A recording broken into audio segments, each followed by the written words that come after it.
तो एक ड्राम हमारे भी आया था हमने वो उड़ा दिया था। तो उस बेस पे जो सरकारी काम में बाधा लगाने की 147 और 148 दो धारा हमारे ऊपर लगी थी। और वो जो पहली धारा थी तब तक लेके ना धारा ही धारा की धारा चल हमारी एक तरीका तो न्यू कह लो कि वह एक गलत फहमी थी। जाट आरक्षण के केस हमने अकेले जा के न तारीखों पे कदे हिसार जाना, कदे रोहतक जाना। रोहतक का भी एक केस था, कदे रोहतक जाना। उस टाइम रेडियो पे थोड़ा सा आना जाना होया करता।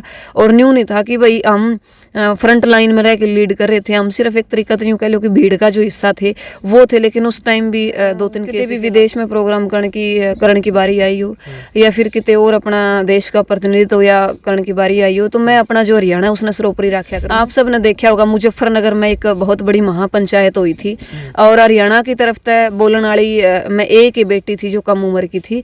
और आउट ऑफ कंट्री दो हुए हैं, एक नेपाल में हुआ था और एक अभी होना था ऑस्ट्रेलिया के अंदर। वो केस इतने लाग रहे हैं कि वीजा या कह लो पासपोर्ट कह लो उसमें थोड़े से व्यवधान उत्पन्न करना। स्टार मीडिया हरियाणा देखने वाले बस सारे दर्शकों ने मंजीत भारद्वाज की ओर राम राम।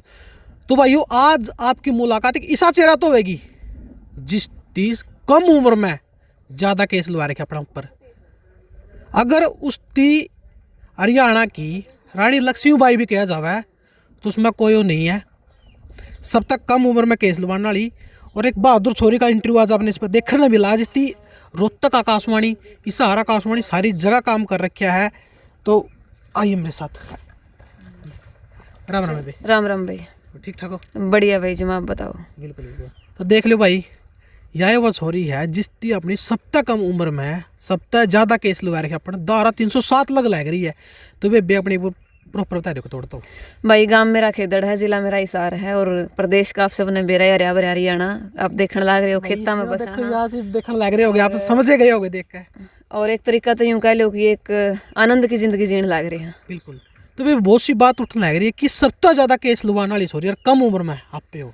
देखो भाई, केस न्यू तो है को नहीं, कदे चोरी ठगी करके लगवाए हो या फिर किसी का नफा नुकसान करके लगवाए हो। केस जो लागे वो समाज की खातिर लागे। और समाज की खातिर अगर आगे भी केस लगवाने की बात आई तो हमेशा तैयार रहेंगे, क्योंकि लड़ाई जो है वह एक जमीर का गला लड़ी जा कर है। तो होने लग रहा है अपना ठीक ठाक न्यू कोने की भाई केसा का कोई दुख हो, सरकार का काम होया करे कि कोई भी आवाज उठे उसने दबाने की खातिर उसके ऊपर केस या मुकदमा लगाना। लेकिन ना हमने कोई इन चीज़ों का डर है ना कोई भय है, तो अपना काम करने लग रहे हैं, कर दे रहेंगे। बिल्कुल भाई। जो 1857 का विद्रोह आया था नहीं, उसमें रानी लक्ष्मीबाई डटका लड़ी थी, उन फिरंगिया था। लेकिन आप इस टाइम में उन फिरंगिया था लड़न लग रही हो जो खाम खाई पड़ा हिंदुस्तान में जाने फिरंगे बने बैठे हैं। देखो, महारानी लक्ष्मीबाई तो वो एक आत्मा है जिसने हम आपके चैनल के माध्यम से नमन करा है। और उनकी रीस करना तो उनकी तो हम न्यू कमा की एक नोक के बराबर भी नहीं है, उनके तो बाढ़ के बराबर भी नहीं है। क्योंकि उन्होंने तो देश की खातिर जो करा है वो तो कोई नहीं कर सकता। लेकिन फिर भी हमारे कुछ महापुरुषों थे, यदि हम सीख लेके ना आगे बढ़ा हाँ तो हम करने लग रहे हैं। तो इस आंदोलन में जो किसान आंदोलन चला, इस आंदोलन में बहुत सारी लेडीज उभर के आई, महिलाएं उभर के आई। लेकिन पीछे जो जाट आरक्षण हमने लड़ा था उसमें ये मान के चलो कि बहुत ना के बराबर महिलाएं थी।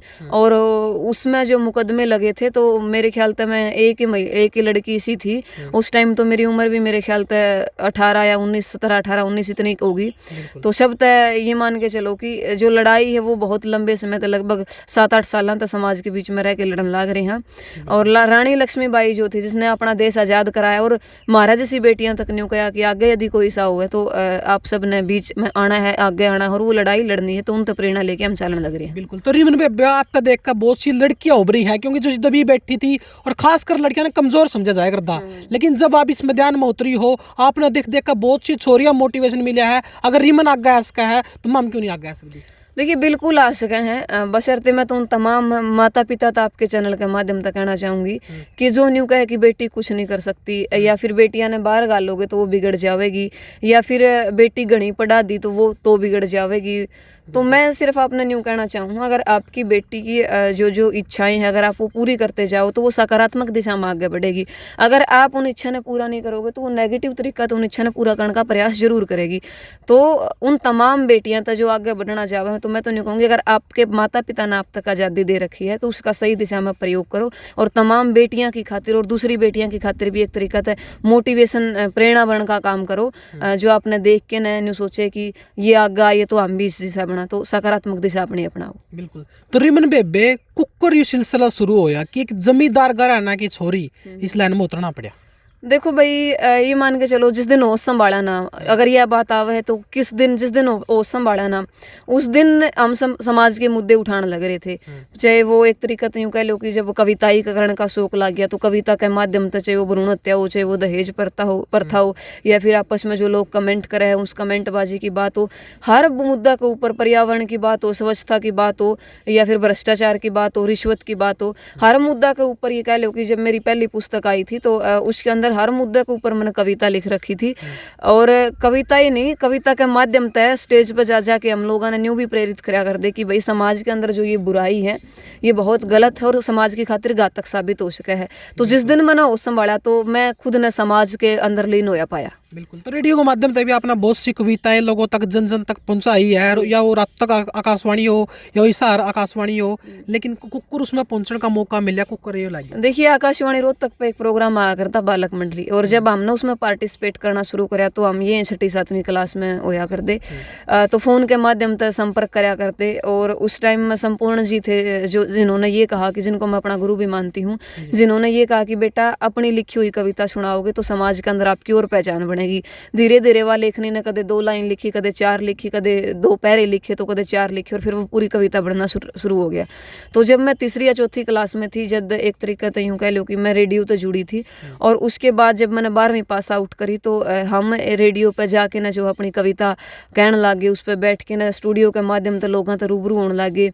आकाशवाणी रोहतक की बात हो, हिसार की बात हो, कुरुक्षेत्र की बात हो, या फिर दिल्ली की बात हो, इंद्रप्रस्थ की बात हो, हर चैनल के माध्यम से अपन अपनी कविता पहुंचाने का काम करे। और मैं खुद ने खुशकिस्मत मानूं कि अपने पूरा हरियाणा में एक ही सरकारी चैनल है टेलीविजन का, दूरदर्शन हिसार, उसका हिस्सा भी रहने का मेरे को मौका मिला, और अपनी कविताओं के माध्यम से पूरे एक तरीका से यूँ कह लो कि लोगों तक एक स्क्रीन के माध्यम से भी मैं रूबरू हुई। बिल्कुल बिल्कुल। तो आपने किसान भाई यहाँ खातर बहुत सी कविता जिनमें तो थोड़ा हाँ एक मोटिवेशन भरा है, बहुत सी बात सिखाई है, कितनी खुशी मिला कि किसान भाई यहाँ खातर यार कुछ बड़का खातर लड़कियां खातर कुछ करने का मौका मिला। देखिए, खुशी तो नहीं क्या करे कि आदमी ने मन ने संतुष्टि होनी चाहिए, और बाकी दुनिया संतुष्ट नहीं होया करती। तो हमेशा जब न्यू देखा कि आज पूरा दिन के कराया, यो काम कराया, तो शाम ने संतुष्ट होके सोवा, खुद की जिंदगी तो और खुद का जीवन है, परिवार वाले खुश हैं, खुद खुश हैं, तो इसका मतलब पूरा देश खुश है। अगर खुद को खुशी नहीं मिलती तो मेरे ख्याल से वो कोई काम नहीं होता।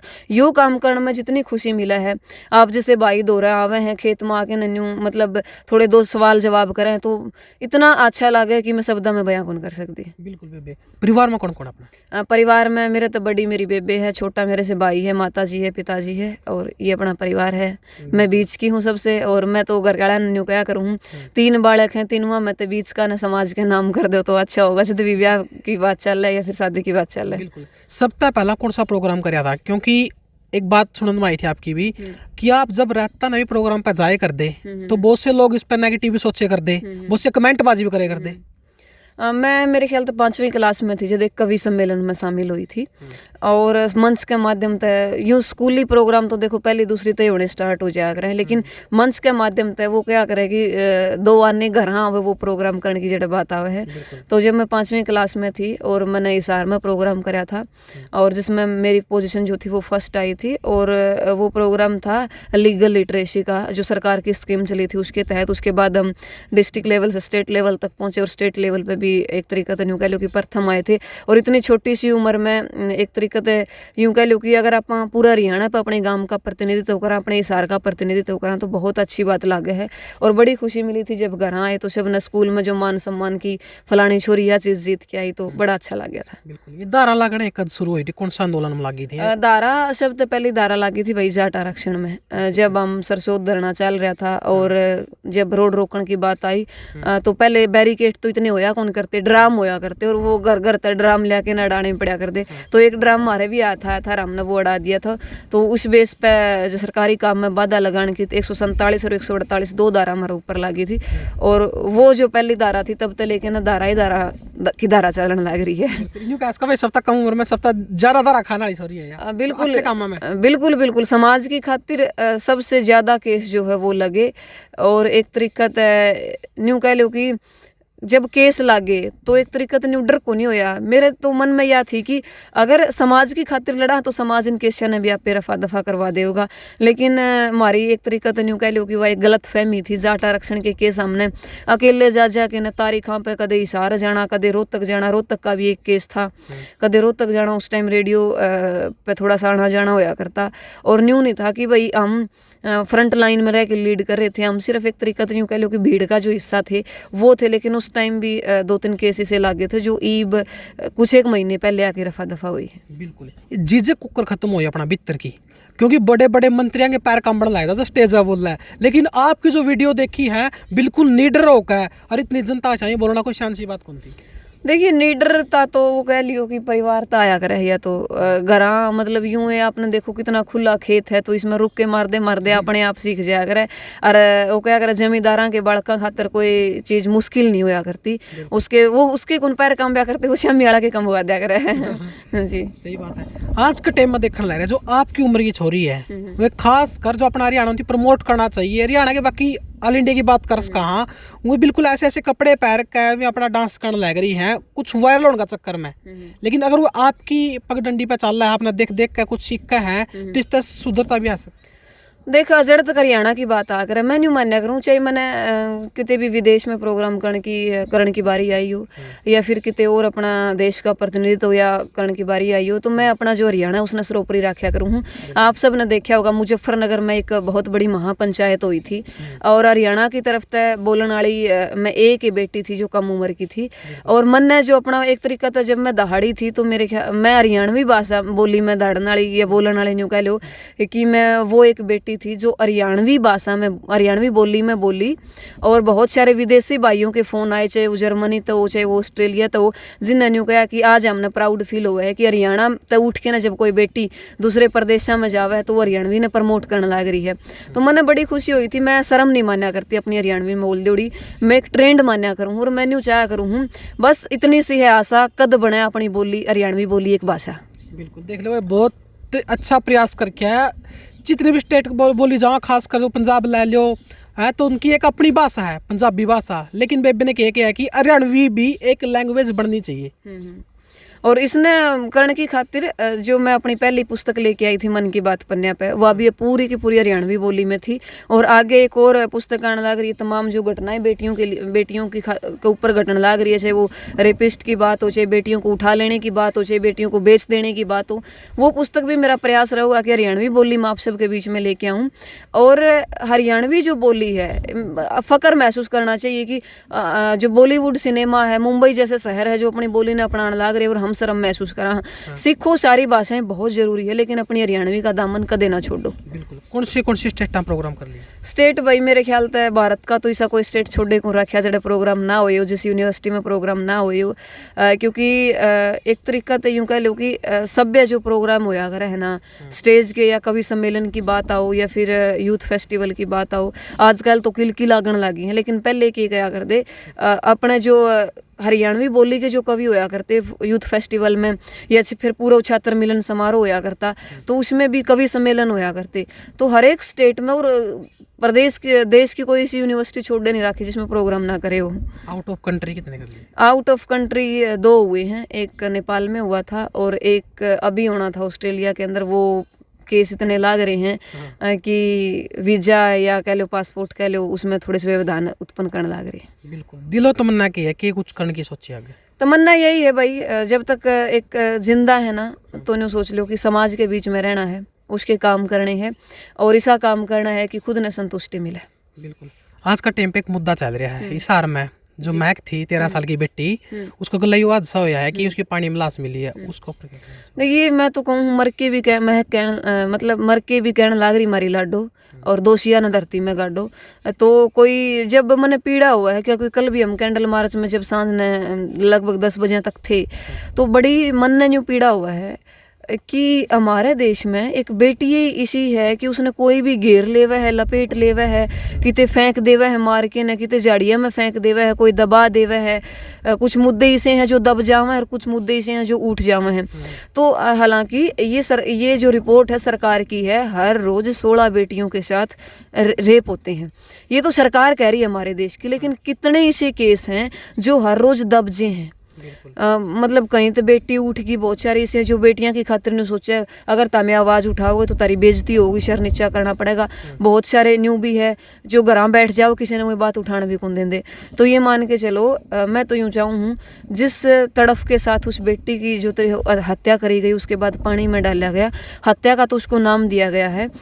बिल्कुल लगातार 3-4 दिन मैं वहाँ गई और उसकी जब मेडिकल रिपोर्ट देखते हैं, रोहतक पीजीआई ने तीसरा पेज ही नहीं दिया हमें जिसके ऊपर पूरी मेडिकल रिपोर्ट थी। हम तक जो मेडिकल रिपोर्ट भी वो भी अधूरी पहुँचाई जाने लग रही है। बहुत ही दर्दनाक हादसा है और जितनी पीड़ा उस बेटी ने सहन करी, मैं तो यूँ कहूँ उतनी ही पीड़ा उन दोषियों ने सहन करनी पड़े, जज जाके हमारा जो बदला पूरा हुआ है। इनके ऊपर कार्रवाई कितनी होती है? जो दरिंदे हैं, ये जो हैवान हैं, ये खुले अंडर लग रहे हैं और जब लग इन पर कोई लगाम नहीं कसी जाओगे, इनकी कोई सजा नहीं होगी, जब लगी रुके को नहीं जो सिलसिला। देखिए, इसी घटना ने अंजाम वही आदमी दिया करा जो बहुत ही डिफाल्टर किस्म के हुए हैं। उनके लिए हम डिफाल्टर वर्ड यूज करेंगे, इससे वो कोई मैं यूज नहीं कर सकती, वो यूज करा है। और इसे आदमी जो वो सरकार के अंदर हाथ रखा करे, किसी मंत्री तो उनकी हो, किसी सांसद तो उनकी उठ बैठ हो, तो वे फिर अपने अप्रोच को लगाना शुरू कर देते हैं।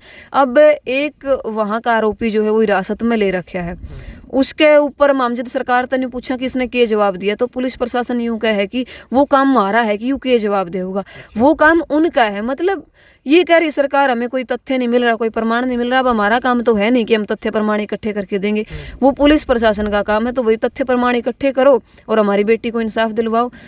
तो इसी घटना का जो अंजाम है, सबसे बड़ी चीज़ तो जो है वो नशा जो इस देश ने लेके बैठन लाग रहा है। और फिर भी सरकार दर बदर यूँ कह लो कि ठेके खोलने की परमिशन देने लाग रही है, दूसरे नशा ने बढ़ावा देने की खातिर परमिशन देने लाग रही है। जो हाल 2-4 साल पहले पंजाब का था, वो हाल आज हरियाणा का उत्ता दिखाई देने लाग रहा है। और पूरे तरीका से बेटियाँ कहीं भी आज सुरक्षित नहीं है। बिल्कुल बात आई थी तथ्य आपने बताया कि कुछ बेरा कौन लग रहा है इस बात का, लेकिन पाछे जो कांड होया था मानसी कोराडाला, उसमें तो सारी चीज बेरा लग गया कि खुद कबूल भी कर लिया था। ये लोग उस को नहीं सजा हो रही जो होनी चाहिए थी। माँ बाप की आत्मा तड़पा है। 7 साल की बच्ची मानसी, और जिसने न्यू नहीं बेरा कौन अपना है कौन पर आया है, मार देवे है, तेल छिड़क के न जला देवे है, सारा कुछ सीसीटीवी में कैद होने लग रहा है। फिर भी अगर सरकार इसके ऊपर संज्ञान नहीं लेने लग रही, तो मैं तो नहीं कहूँगी कि हमारे देश से अंधी सरकार किसी की नहीं है। सरकार के कानूनों की बात करूँ, पीछे हाई कोर्ट ने, गुजरात का मामला है, हाई कोर्ट ने सजा सुना दी कि रेपिस्ट है और इसको सजा दी जाएगी, इसने बेटी का बलात्कार किया है। उसके बाद उन्होंने सुप्रीम कोर्ट में याचिका दायर की और सुप्रीम कोर्ट ने उनको बरी कर दिया। मतलब कब तक बेटियां सुरक्षित रहेगी। एक मामला और होया था, आपने देखा, निर्भया की माँ लगभग 10 साल लगातार सिर फोड़ती रही पत्थर के ऊपर, तब जाके ना पीछे से आपने बेरा होगा 7-8 महीने पहले उनको कैद हुई है। उससे पहला भी एक मामला और होया था, 98 साल का बूढ़ा ने तो यह सरकार उम्र कैद की सजा सुनावा है। इतने तो वो घूमता रहा है बाहर, और 98 वर्ष का हो जाए जब उम्र कैद की सजा सुनावा है। मतलब इस देश का जो लचीला कानून है ना, उसके लचीले होने का फायदा कौन उठाने लाग रहा है? वो उठाने लाग रहे हैं बड़े घराने।